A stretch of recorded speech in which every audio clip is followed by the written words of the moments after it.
Hello, welcome back. I was taking a look at this very interesting article in the Motley Fool. It's an article that talks about two very well known Chinese stocks that many of you may already be holding right now. This is Alibaba and Baidu, and while they are not direct competitors, they are actually examined under the premise of two separate Chinese tech companies. And if you are willing to invest in one of the two, which is potentially a better investment? And I thought this could make a very interesting video in which I'm gonna talk about both companies and examine the financials and also create a discounted model for those, cash flow model, to see which one is worth our money for the most part. And so this article actually mentions some key points here. The fact that Alibaba's revenue has been slacking a little bit in the last 12 months compared to what happened in fiscal 2020 and 2021. Something to be a little bit expected right now. A lot of tech companies have been lacking growth lately. It happens a lot, but it's not something that's super concerning to me. I mean, under the current environment, and also, companies can have bad quarters. That doesn't mean much. That doesn't really concern me too much. But the other thing that the article mentions here is that Baidu's revenue actually rose 2%, but stayed flat in 2020. And we will examine again the financials of the company in deep detail here. Now, the article does mention that the government crackdown has really caused pain and trouble for both companies. Other things that were risks were the delisting threats in the US, and so kind of both stocks stayed relatively cheap, but again, we're going to examine which one is the cheapest choice here. And so to do that, I'm going to be using my trusty tool here, and we'll start with Baidu. And you will see here kind of what the article was talking about, basically stalling growth here in 2020 and decelerating growth for Baidu. But as you'll see here, the net income of the company was terrible in 2019. It actually lost almost lost money here. So it lost a lot of its net income from previous years, and you'll see that there is a 92% net income year-over-year loss, really decrease, I should say. But we do want to examine what happened in the quarters of 2000 till Q3 2021, for which we have data here, and you will see a similar story here. A little bit of lacking growth, but Q2 2021 was pretty fair over here, so the company did grow there. And the other interesting thing is you will see suppressing income here and actually losing money again in Q3 2021, for instance. So there are some things that are a little bit concerning for the company. There seem to be quarters where the company is losing a lot of money.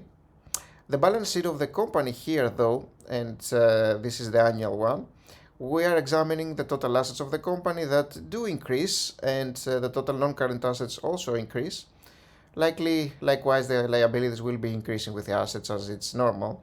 But what really matters to us is the total assets of the company, and you will see here that they keep growing, and from 26 billion, they're now sitting at 51 billion, and that's fiscal year 2020 again, for which we have the 10K.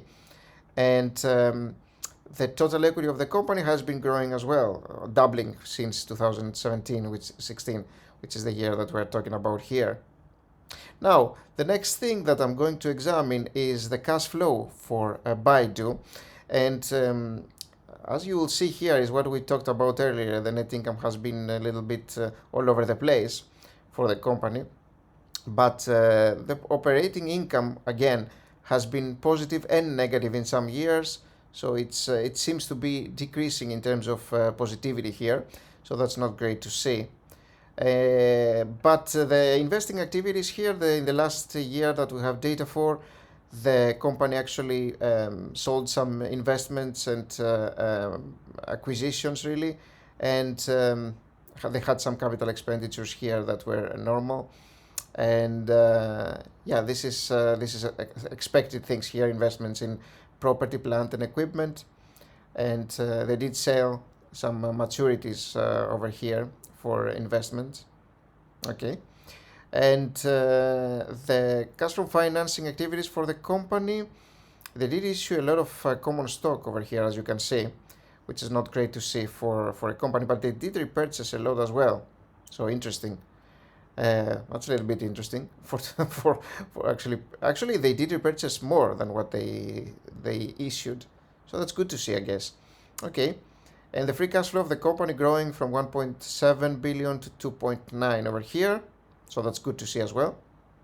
And next up, I'm going to use the stock evaluation tool and examine the discounted free cash flow model here for the company. You will see the 5-year averages and 3-year averages and last year numbers for revenue growth, net income margins, and free cash flow margins, and a breakdown here. And we probably want to go with something like 5, 6, and 7 for our low, medium, and high estimates, projections really of what we expect the company to be doing in the next 5 years. This is a 5-year discounted cash flow model, so we can be a little less conservative if it's 5 years instead of 10. The net income margin that we're going to go for, let's go with 14, 15, and 16. We're going to be a little bit conservative. And the free cash flow margins, their worst was this one. We're going to go maybe 80, 90, and 100 here.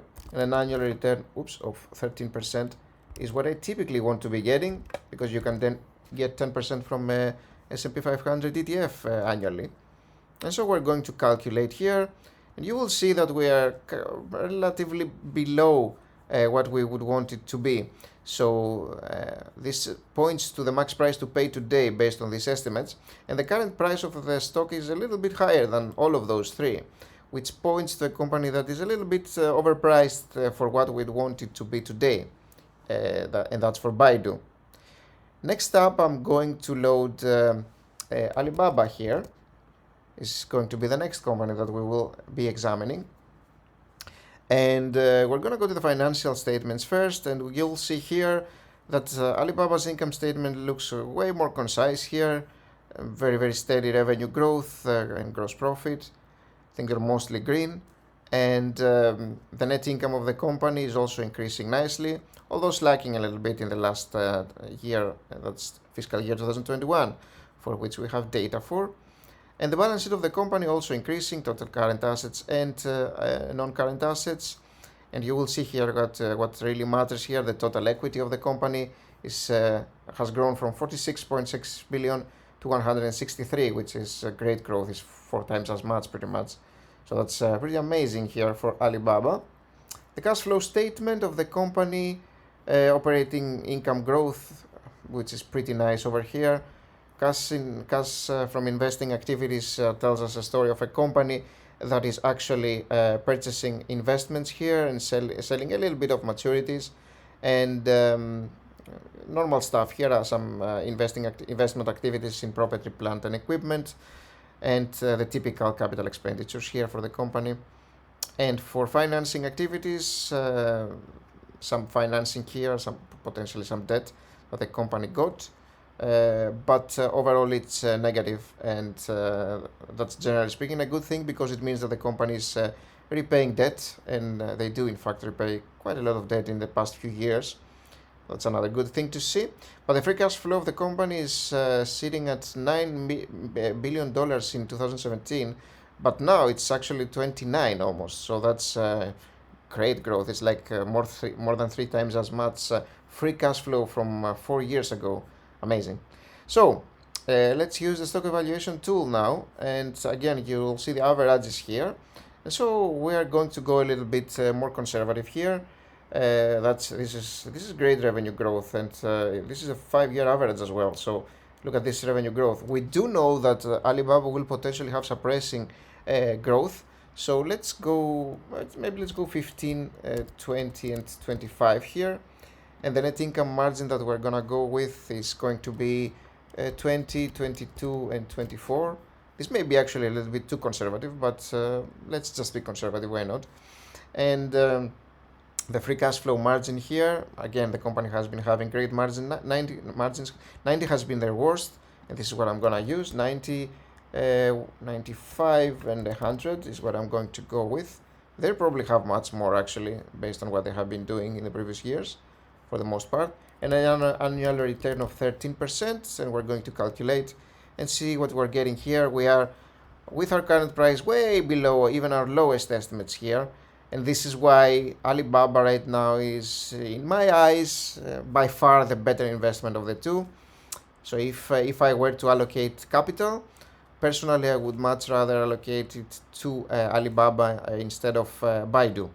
Baidu is pretty good as well, and it's getting there. It has to go a little bit less for me to think about it, potentially even a lot less, maybe 100 or so.